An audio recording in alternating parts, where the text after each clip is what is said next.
Welcome back, and now a sporting legend. In Wisden's top 5 cricketers of the 20th century, there was only one specialist bowler, regarded by many as the greatest leg spinner of all time. That bowler was, of course, Australia's Shane Warne. When he retired from international cricket last year, the end of a 5-0 pummelling of England in the Ashes, he'd taken over 1,000 international wickets, including more than 700 in tests.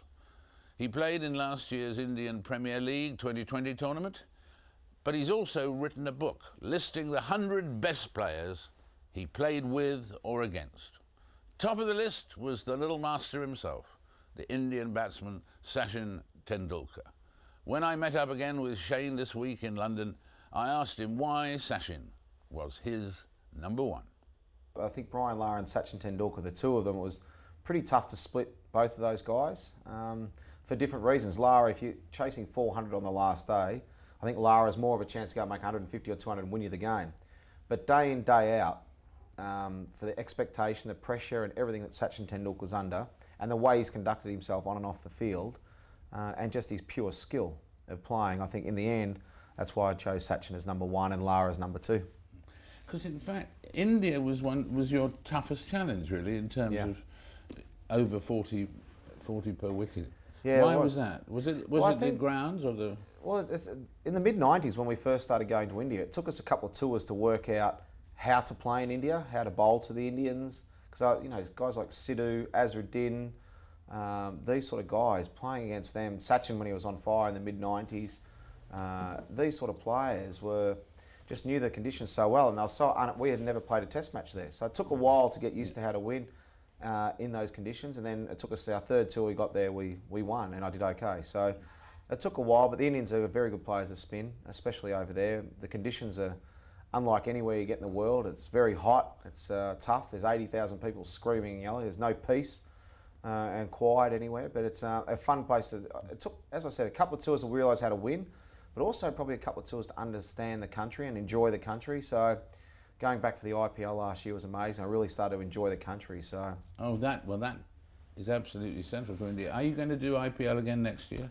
Yeah, we've got Champions League in December, the first week of December, and then we've got IPL in April. So that's the only cricket I play. It's a bit of fun. It's only 4 overs, so the body appreciates only 4 overs, which is rather than 40. Yeah. But it was a great experience. Yeah. How's it going to change cricket? Well, I think very much like one-day cricket. I think if you think about any cricketer you talk about, if they bring up a name, Ian Botham, Viv Richards, Glenn McGrath, Alan Border, they're all remembered for the way they played Test cricket.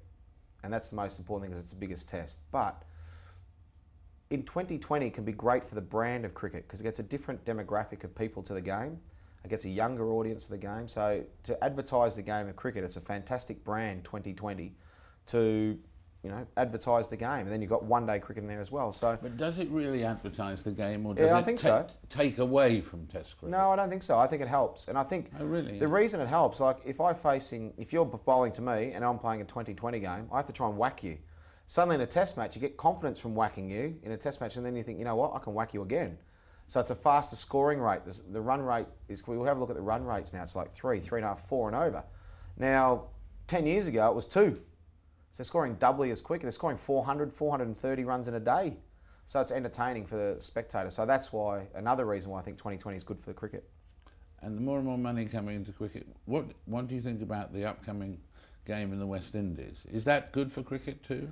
Yeah, I think so, because it's a one-off thing. It's a spectacle. I think that's just a entertainment value, and for a player to get £500,000 for a few hours' work, well, good luck to him. I wish I could play. Yeah.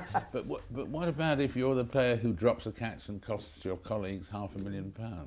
You probably won't forget it. They'll probably rib you for the rest of your life and you have to cop it. But look, that's part of the game. That's all part of the package of that one-off game. Everything matters for that one moment. Yeah. So I think it's quite exciting concept. Hopefully the West Indies will put up a good show. Australia have got challenges coming up. I mean, they had a tough start in India and so on. What do you predict will happen in the next Test series between England and Australia? Yeah, there's a lot of cricket to be played between now and then. Like I think it's 8 months away or something. So England have just won a dead rubber. They lost the series against South Africa. Everyone seems to forget, and they won a dead rubber. So it's better than losing it.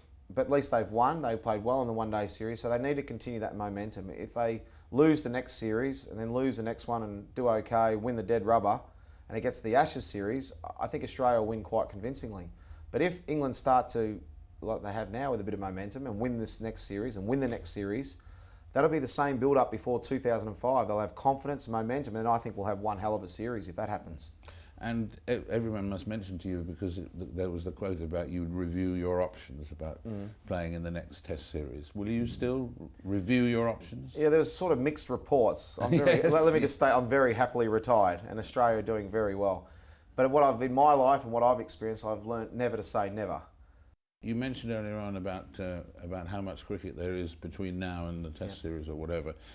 Is there too much cricket? I mean, do you think that if you were playing as much cricket as you would have to play now from when you started, that you would have been knackered some years earlier? Yeah, it's interesting, isn't it? Because the players are getting paid more now, they want more for their dollar, so there's more games. But I think less is best. And for the public that want to see cricket, they don't want to turn on the telly and see a game every single day. You want them to say, oh, when's the next game I want to watch? Because what you end up seeing towards the end of the cricket season here in England, everyone goes, when's the football starting? And by the start of the end of the football season, everyone goes, when's cricket starting? Because it's just a bit too much. So got to make sure we don't lose the public in that, and especially with 2020, less is best. Let's keep it just as a small window of games, and a small games for each county and a few at international level, and that's it. Let's not overdo it. And you've transformed cricket with and spin and so on. What is what is the magic grip that's caused all this havoc to so many batsmen through the years? The easiest way to do it is to just put 2 fingers down and 2 fingers up like that. The ball sits in there like that, and then you just rest your thumb, and then that's your grip. So then what happens? That finger there spins the ball. So which finger? That finger spins it off like that. Right. And then the ball is released out the back of your hand. And that's the basic leg break. Basically. Yep. So then your wrist gets in this position. You want a big turning leg break, as you can see the scene that way. Then you want to go straight, goes like that. Wrong'un goes the other way. Big wrong'un or big leggy, and then the flipper comes out underneath. And how many? You could do that, David. It's quite easy. Yes. Having faced you for one over once, that's enough of a privilege. But in fact, how many of the players, as they say, could read what your next ball was? Most of the good players, like the Laras and Tendulkars, the odd one you might get past and they didn't pick, but most of the time they pick you. But if you know it's a leg break coming down, you don't know how far off the turf and the grass. You don't know how far it's going to spin. You don't know how it's going to bounce, or what it's actually going to. Is it going to keep low? Is it going to bounce? So the biggest weapon for a spinner is natural variation. It does something that you just don't expect.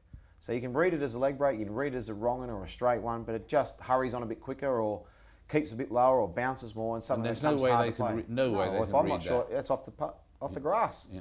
Natural variations, best weapon. Best weapon. Hey, it's always a joy to talk, Shane. Thanks, congratulations David. On the book, Shane Warne Century. Thank you very much. It's really, really entertaining. It lacks your name, but otherwise it's spot on. Thanks very much, mate.